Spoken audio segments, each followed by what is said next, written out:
श्री हरि के चरणों में नमन। क्या आप जानते हैं कि साल का एक ऐसा महीना भी आता है जिसे भगवान का सबसे प्रिय महीना कहा जाता है। एक ऐसा मास जिसमें किए गए जप तप दान और पूजा का फल कई गुना बढ़ जाता है। जी हाँ, हम बात कर रहे हैं अधिक मास यानी पुरुषोत्तम मास की। 2026 में अधिक मास 17 मई से 15 जून तक रहेगा। लेकिन इस महीने में क्या करना चाहिए, किन कार्यों को करने से बचना चाहिए और आखिर क्यों इसे इतना पवित्र माना जाता है, आज की इस वीडियो में हम विस्तार से जानेंगे। हिंदू पंचांग चंद्रमा की गति पर आधारित होता है, जबकि अंग्रेजी कैलेंडर सूर्य की गति पर। इसी कारण हर वर्ष दोनों कैलेंडर में लगभग 11 दिनों का अंतर आ जाता है। जब यह अंतर बढ़कर लगभग 29-30 दिनों का हो जाता है, तब उस अतिरिक्त महीने को अधिक मास कहा जाता है।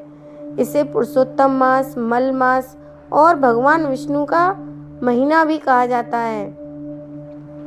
पौराणिक कथा के अनुसार अधिक मास को पहले कोई सम्मान नहीं मिलता था। कोई भी शुभ कार्य इस महीने में नहीं किए जाते थे। दुखी होकर अधिक मास भगवान विष्णु के पास गया। तब भगवान विष्णु ने कहा, अब से यह महीना मेरा प्रिय महीना होगा।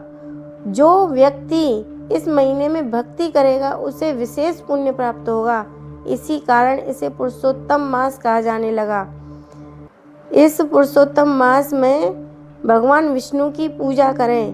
प्रतिदिन ओम नमो भगवते वासुदेवाय मंत्र का जाप करें, विष्णु सहस्त्र नाम का पाठ करें और तुलसी पर जल अवश्य चढ़ाएं।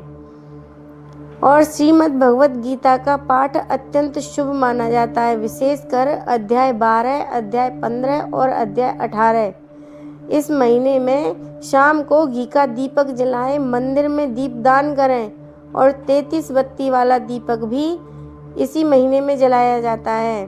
और अधिक मास में अन्नदान, वस्त्रदान, जलदान, गौ सेवा और गरीबों की सहायता बहुत ही पुण्यदायी मानी जाती है।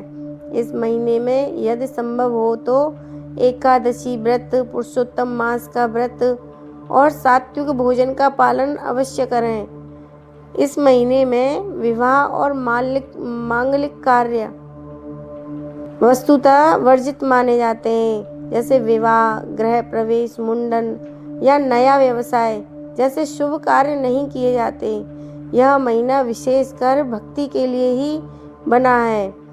इस महीने में क्रोध और झूठ से बचें। अपशब्द कहना इस महीने में वर्जित है। दूसरों का अपमान नहीं करना चाहिए। ये सारे काम अशुभ माने जाते हैं। इस महीने में मांस, शराब, नशा, लहसुन, प्याज जैसे तामसिक भोजन से बचने की सलाह दी जाती है।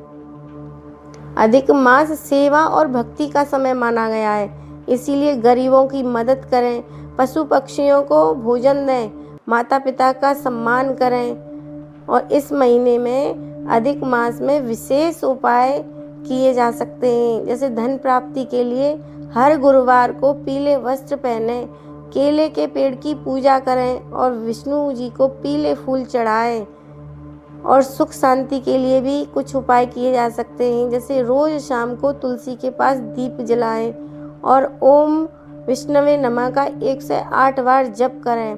पितृदोष के लिए और गृह शांति के लिए भी ब्राह्मणों को भोजन कराएं, जल दान करें, गरीबों को अन्न दान करें। अधिक मास का आध्यात्मिक महत्व भी बहुत बड़ा है। अधिक मास केवल एक अतिरिक्त महीना नहीं है, यह आत्मशुद्धि का समय है। यह हमें सिखाता है कि जीवन में भक्ति जरूरी है, सेवा सबसे बड़ा धर्म है और भगवान का स्मरण मन को शांति देता है।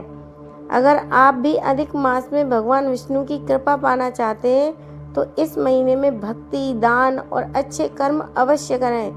वीडियो पसंद आए तो लाइक करें, कमेंट में जय श्री हरि लिखें और चैनल को सब्सक्राइब ज़रूर करें। हरे कृष्ण।